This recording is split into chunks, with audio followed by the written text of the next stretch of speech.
theyeshiva.net. Okay, today we're going to learn a sicha, a shir, a sicha, a presentation of the Lubavitcher Rebbe on Parshas Chayei Sarah, Parsha of the week. And it's published in Likkutei Sichos, Volume 1, Likkutei Sichos Chelek Aleph, Parshas Chayei Sarah, page 31. If you go to the source sheets here on the yeshiva.net, you have it right here. Likkutei Sichos Chelek Aleph, Parshas Chayei Sarah. As usual, at the end of the sicha, they give the date when the Rebbe said this. So it was Shabbos Parshas Chayei Sarah, Tov Shin Yud Aleph. That's Parshas Chayei Sarah, 1950, towards the end of 1950. And the winter of 1950, meaning, this season, Cheshvan time, Kislev time, Cheshvan time. The significance of this year, of course, is that it's the first year that the Rebbe assumed leadership of Chabad, because it's the first Parshas Chayei Sarah after the passing of his father-in-law, the sixth Lubavitcher Rebbe, the Rebbe Rayatz, Rabbi YY Jacobson, who passed away in 1950 on the 10th of Shvat. So officially the Rebbe didn't accept leadership for a year. It was a year, he was declining quite intensely. A year later, at the first anniversary of the yard site, which was Yud Shvat at the Fabrengen, the Rebbe said his famous Maimer, Bossi Lagani, his first discourse, and he assumed officially the leadership of Chabad, even though for the rest of his life he always referred to his father-in-law as the Rebbe, never to himself. But this was a few months before Yud Shvat, but it's in the year of Avelis, the year of mourning after his father-in-law, and the Rebbe would Fabreng every Shabbos Mavarchim, besides Yom Tov and other special days. These were small Fabrengens after davening upstairs in 770 Eastern Parkway, a little small shul, which they called the Zal, the Beis Medrash. So this was the first Shabbos Chayei Sarah of the Lubavitcher Rebbe's leadership, if yet unofficial, because it was a few months before he officially assumed. So this was one of the talks that the Rebbe gave at that Fabrengen, 1950, and as I said, it's published in Likkutei Sichos Volume 1. I'm emphasizing this because you'll see the theme of this Sicha is rather,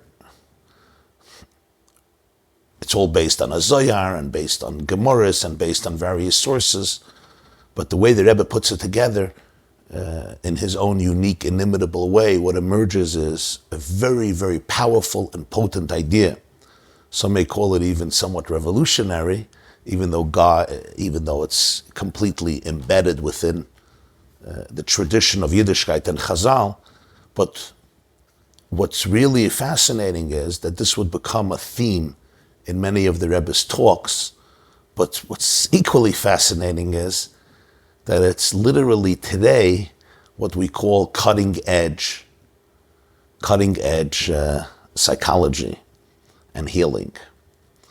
Since Istakel B'Raisa Bora Alma, it says in Zohar, that Torah is the blueprint of the universe.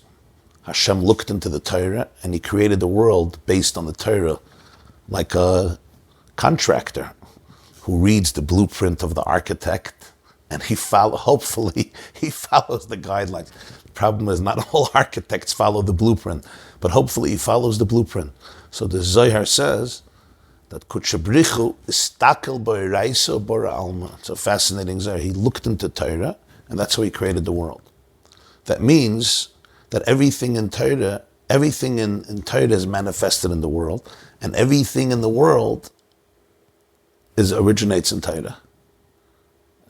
Now that relationship sometimes takes a lot of genius to be able to see and understand. But I said the Zohar, the Medrash also says, in Bereshis, Medrash Rabbah, that the Torah is the difteroyos of pinkasayos. It's the blueprints that the Creator uses.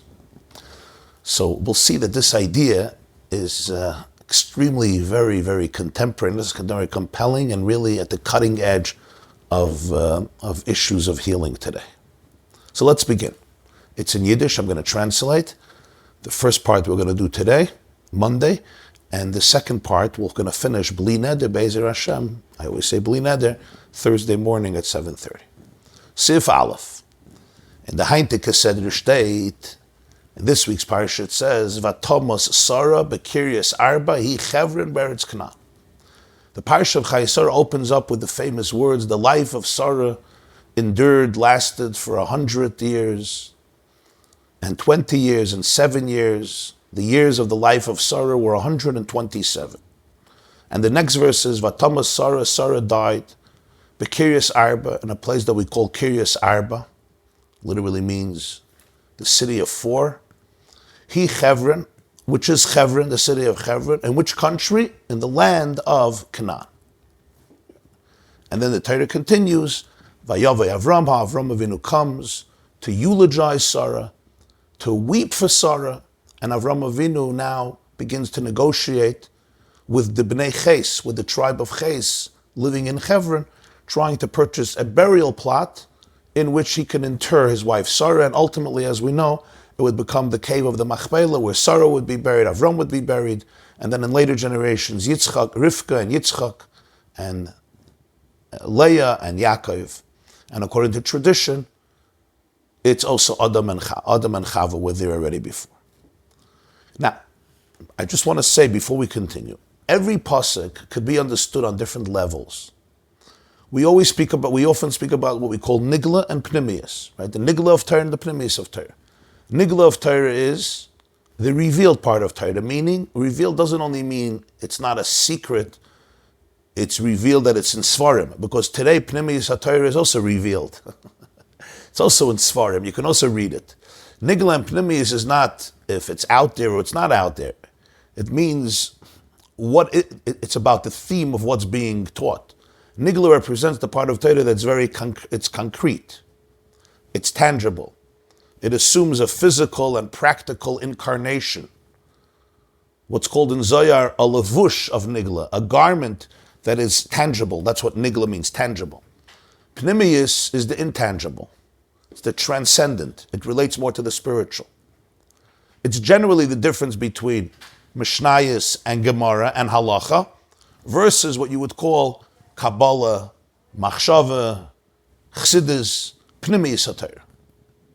And they're two layers. They're really one, because the body and the soul are inseparable. For a human being to live, Zois HaTorah Adam, Torah Zakan Adam, they always work in complete unison.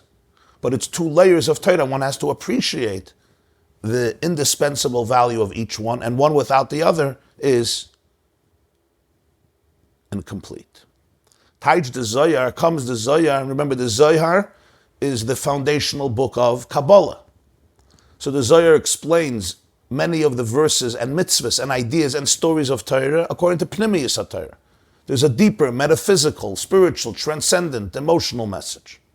Says the Zohar, as Sarah is a remez, an undite in Yiddish is remez, which means it's alluded to, it's an intimation, a hint, of dem guf, un Avraham of the neshama.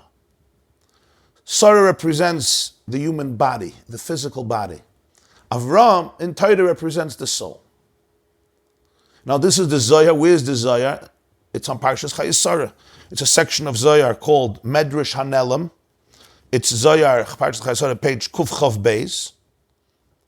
Daf Kuf Chav Beis and Kuf Chav Gimel, 122 and 123 in the first volume of Zohar and Bereshis. And I'm going to read it in a moment, but I first want to read it in the Sikh, and then I want to give you the source. Und das ist auch der Zohar Vatomos Sarah. That's the deeper meaning of the words. And Sarah died. It's not just referring to the physical person called Sarah, her soul and her body, and it came her time to pass away and her soul departed from the body. Obviously, that's the literal meaning. Sarah passed away. But there's a deeper meaning that relates not only to Sarah, but relates to every single person, because if Sarah represents the body, the guf, and Avram represents the soul, so Vatomos Sarah, when the guf starbt, when the body experiences what we call death, it's Bekiryas Arba. It's Kiryas Arba. Kiryas Arba means a city of four. But he explains, was Arba state from the Firius Sides. The body is combined. It's comprised of what we call the four elements. The element of fire, the element of air, the element of water, and the element of earth. Eish, Ruach, Mayim, Afar. You have these four elements, these four dimensions in every single physical existence. Arba, it's a kiryas arba, it's a city where these four components combine: fire, water, air, and earth. And the pasuk in he Chevron, this kiryas arba is called Chevron. Chevron comes from the word chibur, Chevron, like you say a chevra. What's a chevra? Chevra is a group, right? A society, a group of people. A chaver. You remember Bill Clinton, Shalom Chaver. Rabin's yahrzeit. I was at the funeral, went with my father. Alav Shalom, he was a journalist. Shalom Chaver. What's Chaver? Chaver is a friend. The word is chibur, a good friend I'm connected to. Chibur, lechaber, is to connect. When things become cohesive, integrated, linked together. That's called chibur. So the Zohar says, Hi Chevron, kol's man was gelebt. As long as the body was alive, meaning it was facilitating the electricity, the biochemical energy of the soul. So in the fear you say there's given mechuber. The four components, the four elements were connected, is when starbt, when the person passes. Demolt is vayovay Avraham the neshama lisped l'sarav l'fkaisa. Avraham, who represents the soul, comes to eulogize the body and to weep for the body. The neshama veint. Death is not just, okay, the body is dead, the soul is alive. No, the soul comes to cry. Why? Because the soul is connected to the body. This is my body, this is my guf. This is where the soul lived and dwelled and worked with the body. So the soul cries for its partner. It's like a soulmate. There's a marriage between the neshama and the guf. They're not just two separate entities. The soul comes into the body and now time is up and the soul leaves. The soul comes to cry. Avraham comes to cry for Sarah. Because even after death, as he puts it, after histalkus, which means histalkus means departure. Histalek, right? Histalek ha'anan. The soul departs. The soul is always connected to the guf, is the body. This is all a quote from Zohar, Parshas Chayei Sarah, Zohar on this week's Parsha. I'm just going to read it in the source. I just like reading it in the source. It says in Zohar as follows. Rabbi Yitzchak said it in the name of Rabbi Yochanan. You just have to understand the people who said this line. The Rebbe here is not quoting all the details, but it was Rabbi Yitzchak in the name of Rabbi Yochanan. That Hashem created Adam, and Adam is comprised of the four elements called Kiryas Arba, and they're all connected. They're all Chevron, Kiryas Arba, they're all connected. They're not like four separate things. They all become one entity in a person. That's as long as the person is alive. And then when the person passes away, right, each one of the elements goes its own way, as the body ultimately will, as it says in the Pasuk, Afar Atav Afar Tashva, is going to return back to earth. So Rabbi Yehuda says that Chevron means that when he was alive, all the four elements were connected.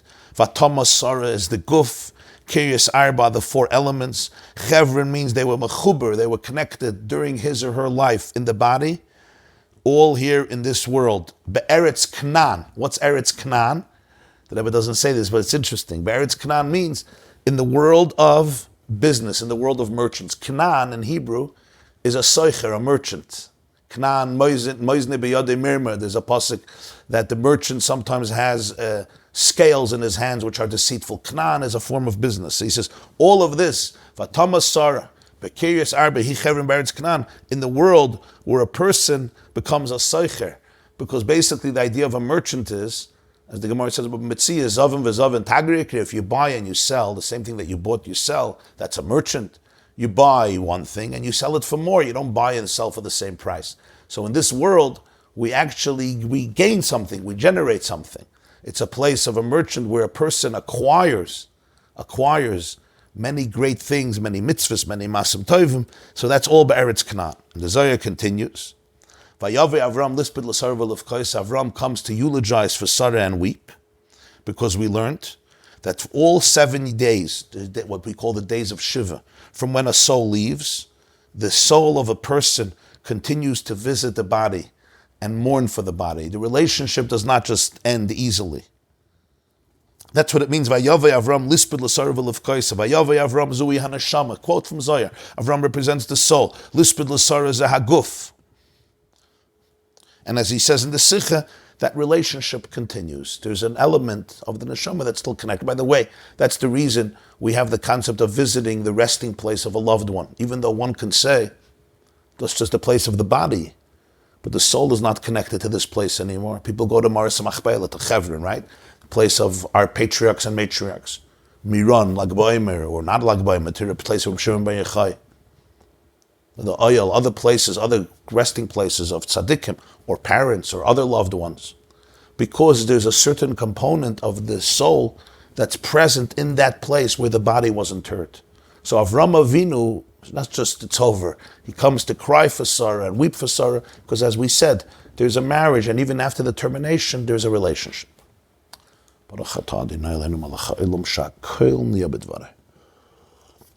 Footnote number 1 is a Zeh Shal Setshuvas HaRashba Simin Tov Yud Ches. The Rashba was one of the Rishonim from Spain. His name was Rabbeinu Shloime ben Aderes, Rashba, as some pronounce. Rabbeinu Shloime ben Aderes was one of the leading luminaries of the Spanish Jewish community. A physician and a sage and a rabbi and a leader. And he wrote an enormous amount of responsa to Jews from the whole world who sent questions to him. And many of them are published in what's called Shailas Utshuvas HaRashba. So in the first section, I think it is number 418, there's a tshuva that goes for many pages. And over there, the issue is confronting those who took the entire Tanakh and they saw all the stories as allegory, as a mashal, as allegorical. And the Rashba really confronts it, because there were those who took all the stories in Tanakh and they said it's just a metaphor, it's just using characters as metaphors. Now that's what it looks like the Zohar is doing, right? Avraham is the body, is the soul, and Sarah is the body. So the Rashba explains that, of course, the psukim have metaphors and allegories, and they represent certain timeless characteristics and ideas. But as the Gemara says in Shabbos, Daf Samach Gimel, it doesn't extricate the literal meaning of the verse that there's somebody called Avraham, there's somebody called Sarah.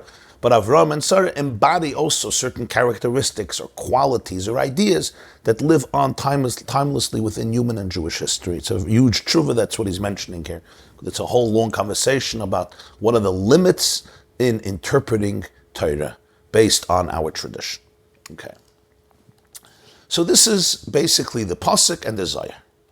Now the Rebbe is going to ask a fascinating question. If it's a real statement, it's a real statement. So, loidem. According to this, Sarah is a remez of dem gov. Sarah represents or embodies, or at least is a metaphor for the body. Und Avram is av der neshama, is implugnit verstandig. This creates a big question, was steht, Koil asher toimer elecha Sarah shma bekoil. The Torah says, Hashem tells Avraham, whatever Sarah tells you, you have to listen to her. Wow. You hear the question? If this is authentic, it's not a joke. Sarah represents the guf, this body. Avraham represents the neshama. What happened last week in Parshas Vayera? You remember the story? Avraham, of course, had a son, Yishmael. Yishmael was born from Hagar, Sarah's mate. Sarah gave Hagar to Avraham Avinu in Lech Lecha. She gave birth to Yishmael. Yishmael grows up in last week's Parshas Vayera. Sarah sees that he is mitzachek, literally meaning he's laughing, he's a jester. He's mocking Yitzchak. Rashi says that mitzachek represents three things: idolatry, adultery, murder, avodah zarah, gilui arayos, shvichas damim. Yishmael was threatening Yitzchak's life. Rashi says they would go out to the wilderness, the forest. He would fight with Yitzchak, shoot arrows, almost killed him. There was also an element of idolatry. Yishmael was still entrenched in pagan idolatry. And there was an element of gilui arayos, which means immoral, promiscuous relationships. Which may mean, actually, that Yitzchak's, what type of adultery, what are we talking about? Yishmael was a teenager, he was a young kid. Yishmael was 13 years old. A few years later, Yitzchak was growing up, so he was a little older. It's possible that what Chazal meant with that is that Yishmael was trying to violate the physical boundaries of Yitzchak. And Sarah needed to get him out of the house. when your children's safety is compromised, their moral safety and their physical safety, because it says that Yishmael was involved in Gilui Arayis. Gilui Arayis means promiscuous, immoral relationships. How did that affect Yitzchak? It may be that Yishmael actually wanted to engage Yitzchak as a child in a relationship, what we call today molestation. And Sarah stood up. Sarah said it can't happen. There were, of course, other factors as well, but it's just fascinating to see that that's what our sages understand here. At least one of the elements of the problem. There were other problems as well, but this was a biggie. So Sarah tells Avraham Avinu, he's your son, but Yitzchak is not safe. He's not. His body is not safe. Back to the body, right? Avraham Avinu doesn't want to send away Yishmael. It says, Vayerel Avram. Avram was very aggrieved. He was very upset. Yishmael is his child. And what happens? Hashem tells Avraham Avinu those fateful words. Koil asher toimar elecha Sarah, shma b'koil. Whatever Sarah tells you, listen to her voice. Obey her. Take her words in and follow through, implement them. And it's interesting. Avram wasn't asking Hashem marital advice. He wasn't asking him about everything that Sarah says. He was upset about this one particular argument, what we do with Yishmael. But Hashem's response is, Koil asher toimar elecha Sarah. Koil means everything. Whatever Sarah tells you, listen to her. Rashi says over there, quoting the Medrash, that the Avos were subservient to the Imayas when it came to prophecy. When it came to divine inspiration, when it came to Nevuah, divine prophecy, Avraham Avinu was secondary to Sarah, and he knew it. He was subservient to Sarah. Sarah was far superior to him in prophecy. Also fascinating idea. Somebody sent me last night the whole Nitziv on it, the difference of Nevuah or HaKodesh. But that's what Rashi says. So therefore, Hashem's basically telling Avram, you're Avram Avinu. But Sarah sees things in a way that you don't. She has that clarity, that divine clarity, and therefore whatever she tells you, listen to. That's the story, literally. Now the Lubavitcher Rebbe is asking a gewaldige question. Let's go to the Zohar. The Zohar says that Avram represents the soul. Sarah represents the what? The body, the guf. That means when it says Avraham and Sarah, we can read it also as a metaphor, as an allegorical reference to the soul and to the body, which come together, of course, in human life, to the point that they're indistinguishable, to the point that some people can even argue that there's no soul. The body is alive. That's how integrated the soul and the body become. That's why there can be an argument that the whole concept of soul is mythical. The body, everything is just the body. All of our sensations, all of our emotions, all of our ideas, all of our experiences, consciousness, it's all the body. Why can there even be that idea, as senseless as it is? Because the soul and the body become completely one. Avraham and Sarah become one. But now, says the Rebbe, how are we to understand that verse where Hashem tells Avram, whatever Sarah tells you, listen to her. According to the Zohar, imagine, let me now translate it. Whatever your guf tells you, listen to it. Where would I be if I do that? Whatever your body tells you, whatever Sarah tells you, listen. Wow. Haven't we been educated that the guf needs to be, the guf has to listen to the neshama. The neshama doesn't have to listen to the guf. On the contrary, sometimes the guf will steer you wrong. This is the question that Rebbe raises. Some of you probably already have an intuition where this is going. Fascinating question. So some might say, no, come on, he's just telling Avram, whatever Sarah says, listen. But the Zohar is Pnimiyus HaTorah. It's revealing the Pnimiyus, that Sarah means the guf. Sarah is a remez. She represents allegorically the guf. So you can't just mutilate a story and say, this story doesn't apply to the Pnimiyus of Sarah. So Hashem is telling Avram, whatever the guf tells you, you have to listen. That's what he says. In plug, it's net verstandig. It's very strange. It's enigmatic. It doesn't seem to go with the trajectory of how we understand Judaism. and generally our moral ethics and values. The body needs to be disciplined, the body needs to be harnessed, the body needs to obey the soul, the body could sometimes get out of whack, the body could be very impulsive, the body can be greedy, the body can be gluttonous and addicted. Gewaltige Kasha. This is going to be the foundation of this Sikha. Siv Beis. Everybody understands? Reb Aaron, you with us? Okay. Gewaldig, yeah? Good stuff. Siv Beis. Es is bavuz de word from Baal Shem Tov. Now there's the line of the Baal Shem Tov, which is both going to increase the question and open us up to the answer. There's a word from the Baal Shem Tov. Vart, of course, means a word, but of course it means an insight, a perspective. The Baal Shem Tov says, on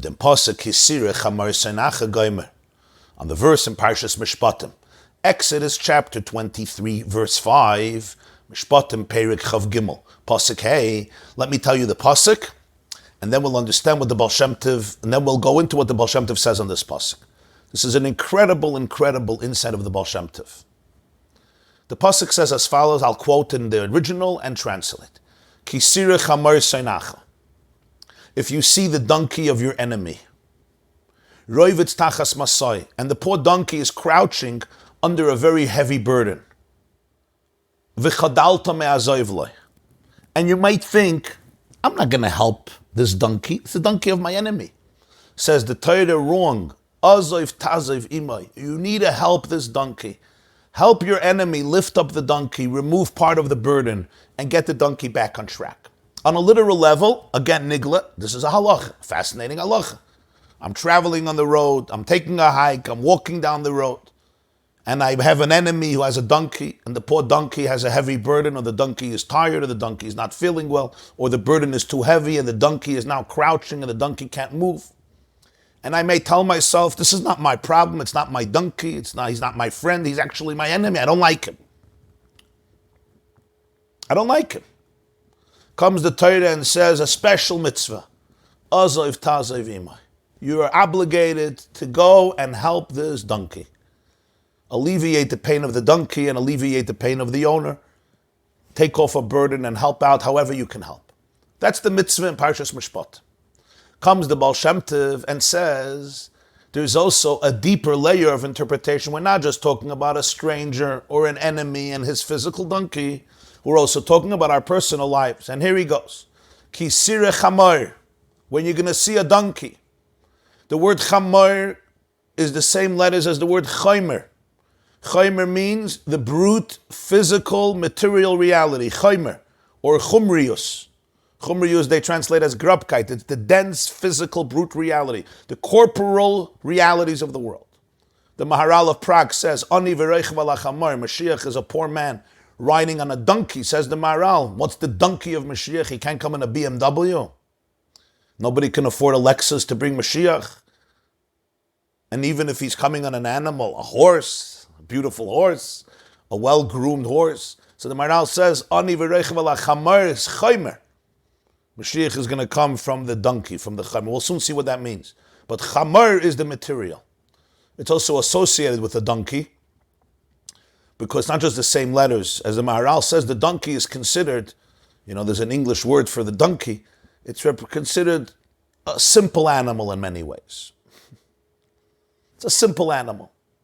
The body versus the soul versus the inner mind is considered a donkey. It doesn't have that, sophistication or wisdom. Says the Baal Shem Tov, when you're going to the Baal Torah says, when you look into your own donkey, you're going to look at your own donkey, you're going to look at your own physicality, at your own material self. Vestuzen, you're going to come to see asoinacha, it is dein soine. You're going to look at your chamor, at your own physical self, and you may conclude, he's your enemy. He's your foe. Why? Because in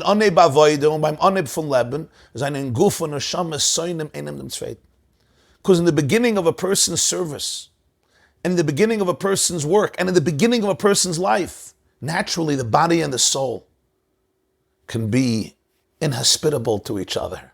They have conflicts of interest. They can even be enemies of each other. I want this and my enemy wants the exact opposite, and they're in conflict. Furthermore, roivitz tachas masoi. This donkey is not only your enemy, he's also crouching under his burden. Masa, what's the burden? Masa meint der oil, last. Last is Yiddish. Last von Torah and Mitzvahs. The burden represents the burden of Torah and Mitzvahs, the burden of living a moral, ethical life, a responsible life, fulfilling my duties to my God and other humans. Nit kuken dikados is masa oy zayin masa. The Rebbe adds, it doesn't just say crouching under the burden, crouching under its burden, under his burden. Even though it's his burden, in other words, this is the donkey's burden, this was given to you, especially for you. The mitzvahs were not given to the souls in heaven.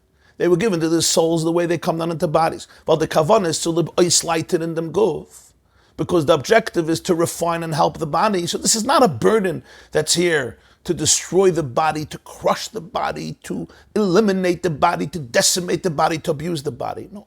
Roivitz tachas masoi. It's not just a burden, a blanket burden, that a plain burden, a heavy burden that you place on the donkey to say you're not a free person. You're not a free animal. Roivitz tachas masoi. This is an important nuance. He's crouching under his own burden. This is a burden that was given to him. It belongs to the body, meaning it's the benefit of the body. It's something the body needs. What do they say? The poet once said about the violin. We spoke about it quite a few times. Right? When the strings of the violin are not tied down, there will never be music that will come from that violin. And if you're playing football on the roof of a building, a huge, beautiful roof, and there's no fence around it, the football game is going to become an exercise in misery and agony. You won't be able to have fun. So the masa, the burden of Torah and mitzvahs, is there to help the body. It's a burden that the body needs to carry in order to be able to be uplifted. Von deswegen das farima masa. But the body says, all good, but it's a burden. It's a heavy burden. Was will said, I'm not interested. The mele is a roivitz tachas masoi. So what are you doing? You're not interested in the burden? You crouch down and you don't move. I'm not going to carry this burden. This is the Baal Shem Tov's understanding of the pasuk. Kisire chamor. You're going to look well into your own chamor, into your own chaymer. And suddenly you're going to see seinach. There's a conflict of interest. There's a part of you that's a neshama. The neshama is divine, the neshama is transcendent, the neshama seeks transcendence, the neshama is idealistic, the neshama wants to make a difference, the neshama wants to change the world, wants to bring good into the world, the neshama feels itself as an ambassador of love, light, and hope, and healing, authenticity, wisdom, redemption. The guf is a guf, it's a body, a physical brute, and they're enemies. And not only that, not just they disagree, he's crouching, he doesn't want to continue this journey with the burden. This is a heavy burden. You call it my burden, say it's here to refine me and elevate me and sublimate me and make my life ultimately better. I am not interested. I'm a donkey. I'm not interested. That's how the Baal Shem Tov understands the pasuk. Siv Gimel. He didn't get yet to the end of the Baal Shem Tov's interpretation. That's going to be the key. So now, what does this do? This interpretation only increases the question. So now you're telling Avraham Avinu, whatever Sarah says, listen to her.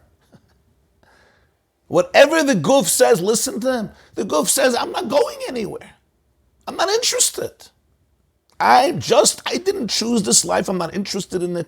It's excruciatingly painful. Even if it's not excruciatingly painful, it's a burden. It's a nuisance. It's annoying. It's distracting. It induces guilt and induces shame. It's not what I'm interested in. It's not who I am. And leave me alone. And even with your explanations, the bottom line is, I was created to be a donkey, and that's what I want to be. And the pasuk continues, the natural inkling is, I don't want to help my donkey. I don't want to be there for my donkey. Either I surrender to it or I fight it. That's the natural thought. And the Baal Shem Tov says that the Torah comes to teach you a different paradigm. But now we're back to our question. How can the Zohar say Sarah is the guf, and then the Rebbeinu Shalom God tells Avraham, whatever Sarah says, listen to it. Really? Every voice of laziness, every voice of gluttony, every voice of apathy. Gimel. Oiser dem was the Mitzvahs angegeben geworden, dafke zu Neshamas in Gufe. Sein in the Mitzvahs Gufe euch angetan, dafke in Gashmi is the Kazachen. It's not just that all of the mitzvahs were given to souls the way they're manifested in the bodies. The mitzvahs were not given to angels. They were not given to souls in paradise. As Chazal tell us, B'meisim Chavshi, once a person passes away, he's free from the mitzvahs. That's why we don't do mitzvahs in cemeteries, it says, because it's a form of insensitivity. People tuck in their tzitzis. So the mitzvahs were given to souls and bodies, that's true. But he says it's even more than that. The mitzvahs themselves assume physical mediums, physical mechanisms. They assume a physical incarnation.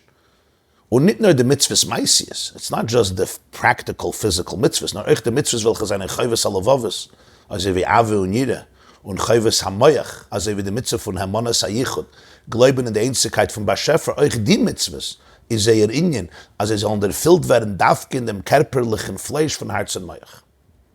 Most of the mitzvahs, really all of the mitzvahs of the Torah, it's not just it was given to a person who's living in a body. The mitzvahs themselves are physical. The mitzvahs themselves are dressed up in physicality. How do I light a Shabbos candle, or how do I light a Hanukkah candle if I'm not using oil, a candelabra, a lighter, wax, a wick? I can't light the candle otherwise. How can I give tzedakah if I'm not using a check, a bank account, physical currencies, physical dollars or shekel or franc or ruble, whatever you're using?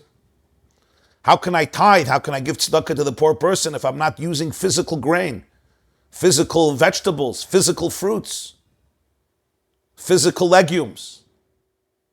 And how can I put a mezuzah on my door or wrap tefillin on my arm if I don't take the physical hide of a physical animal, develop it into parchment, make physical ink of herbs, and get a physical quill and connect the ink to the parchment? And the same is with a mezuzah, every single mitzvah. I want to make kiddush on Shabbos, and I need to find grapes and squeeze the grapes into wine before Shabbos, and find a physical goblet, a becher, and make kiddush. And the same is true with mitzvahs that are verbal.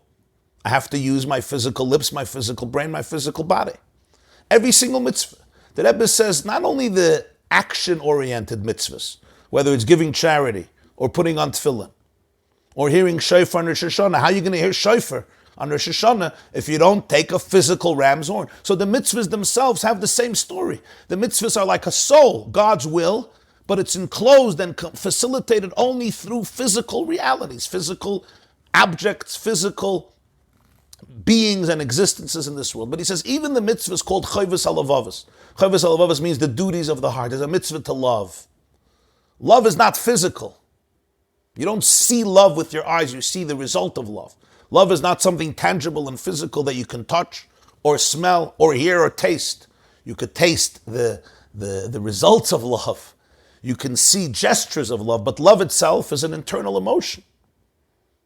You're not going to find it in a laboratory. Show me the love in the laboratory, in the machine. Or awe, mitzvah of awe, yira. And then there's chayvus hamayach, there's the duties of the brain. The mitzvah of hamanas hayichud, appreciating, understanding, believing the oneness of the Creator.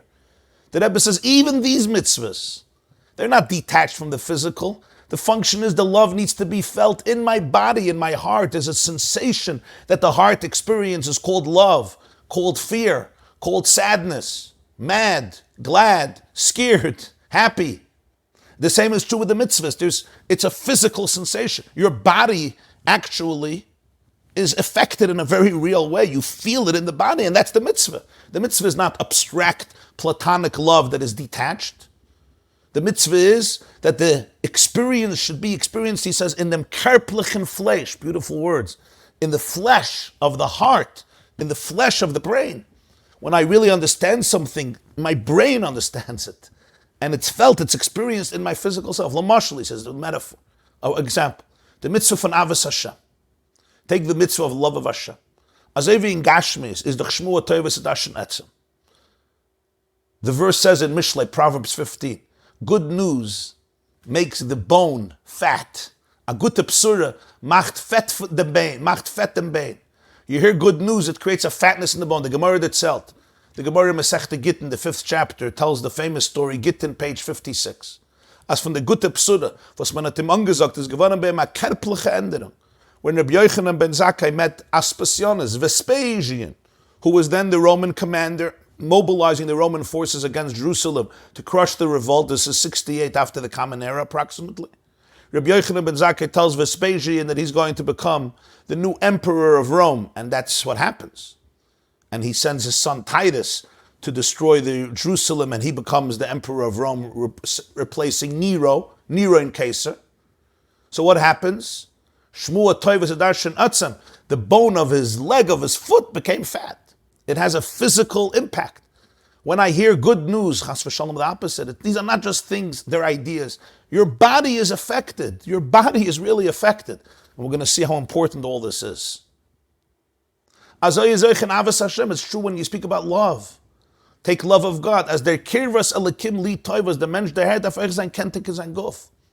Love, the mitzvah of love, is not about a detached experience where there's a concept called love. That's not the mitzvah of love. That's philosophical ideas. When there's love in my heart, just like when there's awe in my heart, the mitzvah is the physical experience of it. I can actually point to my body and point to where I'm experiencing it and what that experience feels like in my body. That's the mitzvah. He says this is true both about mitzvahs that are connected to the heart, mitzvahs connected to the mind, chayvus halavavos, chayvus hamoich. The kirvus alakim li toiv, paraphrasing, quoting a pasuk in Tehillim, Ayin Gimel. The closeness of Hashem that I feel is good, which the person appreciates, not just an appreciation as a philosophical, detached idea. That's not kirvus alakim li toiv. He said that it's visible, it's kentik. Kentik means it's conspicuous, it's expressive in my body. Azoyich in Yira, the same is true with awe, reverence, fear. Nit nervous as dav zayin akivutz in moyach adar afilu in hartzen. Yira doesn't only mean that there's a certain condensement in the brain or even in the heart. Not as dav zayin kentik in dem kerplichen fleisch von moyach und hart as erschreckt sich. The fear is something that's tangible. It's an interesting idea. That in my physical flesh, the physical flesh, your physical body, there's this sensation of awe, of reverence, of yira. Al haben uns gewissen den Nesiyim. Jewish leaders are not just teachers, they're living embodiments of what Torah is. Very powerful idea, what a leader is. Talk about a gadol, a nasi, a leader. Not just a person who's a genius and can teach. Yeah, that's of course important. It's not just even a person who's ehrlich, an honest person, obviously. It's much more than that. It's a person whose life becomes an embodiment of what they're teaching. Now, sometimes you have a leader who can teach one thing by embodying it, another thing that's not their thing. So in that sense, there's a quality that's missing in the leadership, because if I cannot become an embodiment of what I'm teaching, the inspiration is much weaker. It's much more detached. So the Rebbe says everything the Nesiyim, our leaders, our great leaders, embodied for us. Azoyich un euch in der Zach is fran a Beispiel. He says, so I'll give an example. I said, Bavuz de Maisa. There's a story as the Alte Rebbe tamal mitten in Davenen, the Shoshana di Yom Kippur, kommendig zu de Werte und begeenten Pachtige, sich angeben Keiklen auf der Erde, sagendig Pach, Pach, mit a Patach unter den Pei, und vergrößt Pache, dat nicht gekannt verendigendem Wort. Erst in der Zeit herum hat ausgeführt dem ganzen Wort Pachtige. The Alter Rebbe, the Balatanya, was once davening. He says it was either a Shoshana Yom Kippur. In the davening, in the prayers of Shoshana Yom Kippur, we say, "V'chein tein pachdecho Hashem Elokeinu, ve'moscha kol masach v'yirucha kol abruyim, v'shtach v'yirucha kol amaysim, v'shtach v'yirucha kol abruyim, v'yasuchulam agudachas lasas v'tzayncha b'leiv avshalom." U'b'chein means, and so, confer your fear, your awe, on all of your creations. Pachat means fear, awe, reverence, respect. When the Alter Rebbe came to these words of davening of V'chein tein pachtecha, he began rolling on the ground. rolling. And he kept on saying the words, pach, pachtecha, pach, pach, pach. He says with a patach, pach. But he could not finish the word pachtecha. Why? There was such deep awe and reverence. There was such pachad. He couldn't finish the word. He couldn't say the word. And he wasn't just standing in one place. He's rolling on the ground. There was such a sense of ecstasy. What is that about? You know, when we teach Yiddishkeit today, like, oh, what? You roll on the ground? And we're not talking here about, God forbid, a superficial act. You know? a play where you have actors who are acting in different roles just to create a sensation that they are not one with. We're talking about authenticity, the ultimate authenticity. But what's the example? What does this show us? This is not a Yiddishkeit that's divorced from bodily sensation. It's a concept that you read about, you learn about. Once in a while, you may have a little feeling. This is, his body was really responding in the most concrete, authentic, physical way. He's rolling on the ground, literally rolling on the ground in the shul where the Alter Rebbe was, in Liozna, Belarus, and he can't even say the word. And the Rebbe says it took a long time until he finally got the word out, pachtecha. So he says this was not just a story, it was a living example of what Yiddishkeit is.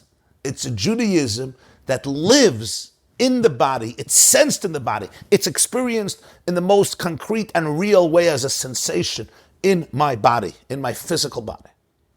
He's now going to tell another few stories, one from the Tzemach Tzedek, and one from Reb Nachum of Chernobyl, the Moireinayim, the famous Reb Nachum of Chernobyl, a student of the Baal Shem Tov, all to bring out this point, which will ultimately bring us back to the question and to the answer of Hashem telling Avraham Avinu to listen to everything that Sarah teaches him, everything the body teaches him. Wishing you all an amazing day. Thank you. This class is brought to you by theyeshiva.net. Please help us continue the classes. Make even a small contribution at www.theyeshiva.net/donate.